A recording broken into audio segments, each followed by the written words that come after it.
Hi everyone, it's me Ramisha and आज हम सीखेंगे CNIC। अगर आपका रिजेक्ट हो जाता है और आपका CNIC अपडेट नहीं हो पाता और आपकी ID लॉगिन नहीं हो पाती तो उस सिनेरियो में क्या करना है।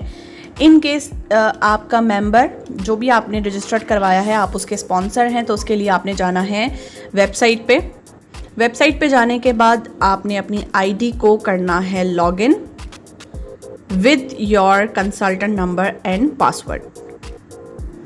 ID लॉगिन करने के बाद आपके सामने जो इंटरफेस ओपन होगा, इसमें जहाँ पर आपकी इमेज होती है, पिक्चर होती है, जस्ट लाइक ये मेरी पिक्चर बनी हुई है। इस पर मैंने क्लिक किया तो dashboard, order and my business show हो रहा है। इसी के नीचे आ रहा है प्रोफाइल सेटिंग पे जब हम क्लिक करते हैं तो आपके पास बहुत सारी चीज़ें अपडेट करने का ऑप्शन आ रहा होता है, just like your name, contact number.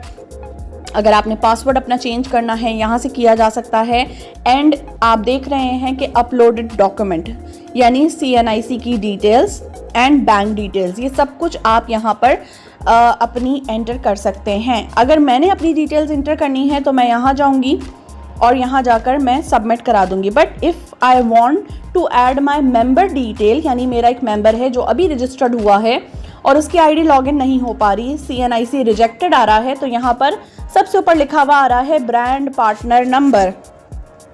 यहाँ पर मैं ब्रांड पार्टनर नंबर इंटर करूंगी। इंटर करने के बाद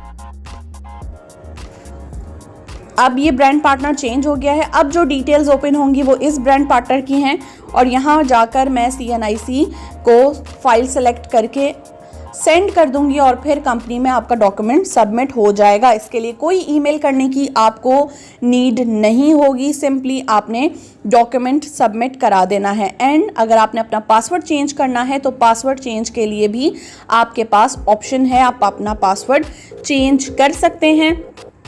पर्सनल इन्फॉर्मेशन में आप अपनी प्रोफाइल पिक्चर अपडेट करना चाहें वो भी की जा सकती है आफ्टर योर लॉगिन। लेकिन जो स्पॉन्सर है वो स्पॉन्सर आपका CNIC अपलोड कर सकता है। आपके स्पॉन्सर के पास ही एक्सेस है कि CNIC अपलोड कर सके। और अगर आप लॉगिन कर चुके हैं, स्टिल आपको कोई CNIC से रिलेटेड प्रॉब्लम आ रहा है तो अगेन आप यहीं जाकर अपना CNIC अपडेट करें। बैंक डिटेल्स में यहाँ पर कोई बैंक डिटेल्स मौजूद नहीं है। आप यहाँ पर न्यू बैंक डिटेल्स में जाकर सेलेक्ट करें files, bank name, bank account number, owner name और आप सेंड कर दें। डॉक्यूमेंट्स में आपके CNIC की पिक्चर रिक्वायर्ड होगी ताकि आपकी बैंक डिटेल्स ऐड हो जाएं। इस तरह आपकी कंसल्टेंट ID पर बैंक डिटेल्स भी ऐड हो जाएंगी। आई होप आप लोगों को आज की वीडियो इन्फॉर्मेटिव लगी होगी। मज़ीद क्वेरीज़ के लिए कमेंट सेक्शन में ज़रूर हमें बताएं ताकि हम मज़ीद आपके लिए इस तरह की वीडियोज़ लेकर आएँ जिससे आपको हेल्प हो सके न्यू सिस्टम को अंडरस्टैंड करने के लिए। Oriflame yes, Cumulus number 1। Thank you।